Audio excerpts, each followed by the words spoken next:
Alright guys, today is the big debut of a new series where we're going to be targeting certain demographics and certain types of people that you can invest in. So the very first of this series of videos is investing in what I'm calling the basic Becky. So the idea is that if you invest in this type of girl, the type of girl who's a party girl or whatever, the type of girl who burns a massive hole in the wallets of her parents and whoever else she's with, yeah, they're not making money, but if you invest in this type of person, you actually can do pretty well.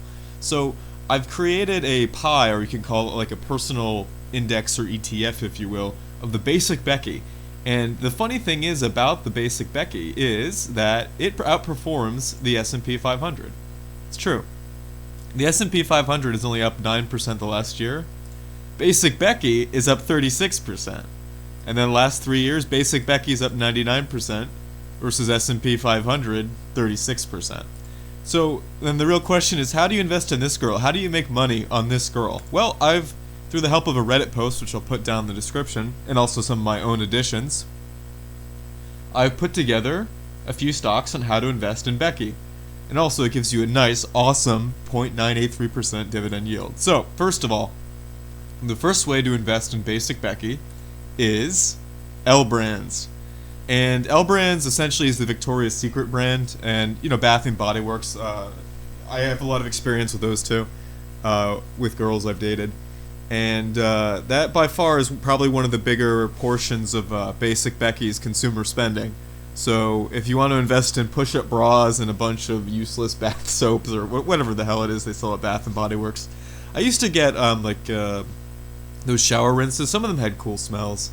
Kind of reminds me of I think they have candles too. Anyway, it's an interesting store, and it's an important part of this this pie. Next up is Netflix.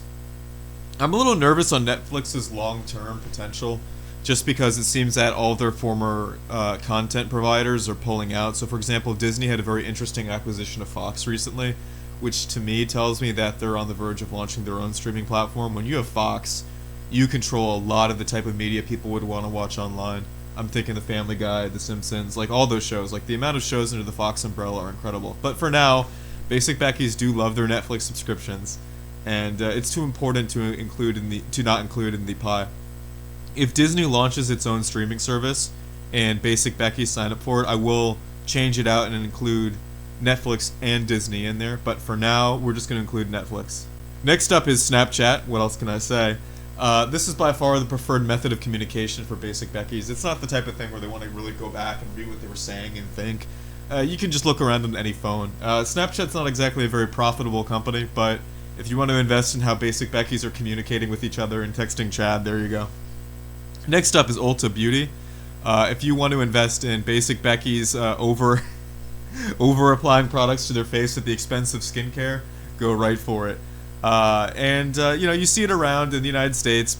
This is where basic Becky gets her makeup when she goes out on Friday. Next up is Apple. The phone of choice of the basic Becky, of course, is the iPhone, because if she's not paying for it, she can afford the expense of the overpriced hardware. And Apple's easy to use, and of course it is the phone platform of choice for the basic Becky. I don't need to click on Apple and explain what's going on there. Everyone knows that company. Next up is Etsy for the slightly more artsy, artesian kind of basic Becky. They like to buy little things for their apartment, even though they never go there.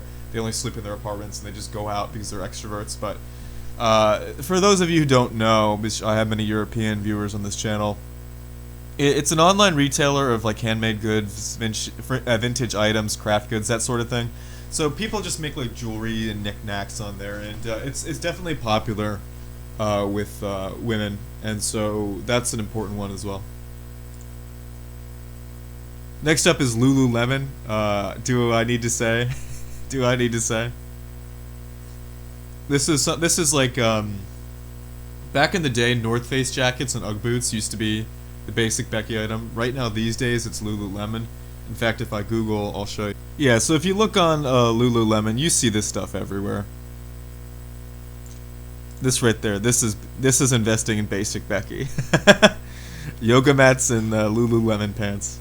And then finally, Starbucks. The drink of choice of the basic Becky. Because they need their coffee before they go out and type on their iPad or their iPhone all day. If you guys can think of any more in the basic Becky ETF, These are by far, I think, the best stocks to access that form of consumer spending. Next up, I'm going to make a video on how to invest in AI and how to invest in gene therapy. I can put together a pie of stocks that will get you directed exposure to a certain kind of technology, and also in the future to hopefully a certain type of demographic.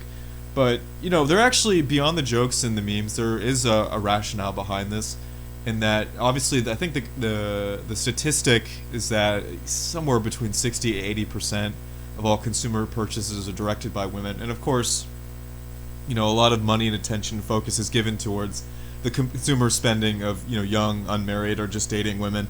And so this is how you gain exposure to that. And again, by far the most interesting thing is if you invested in the basic Becky ETF, even just a year ago or even 3 years ago, you would have made well. And so for example, this is doubling your money in 3 years just by investing in basic Becky.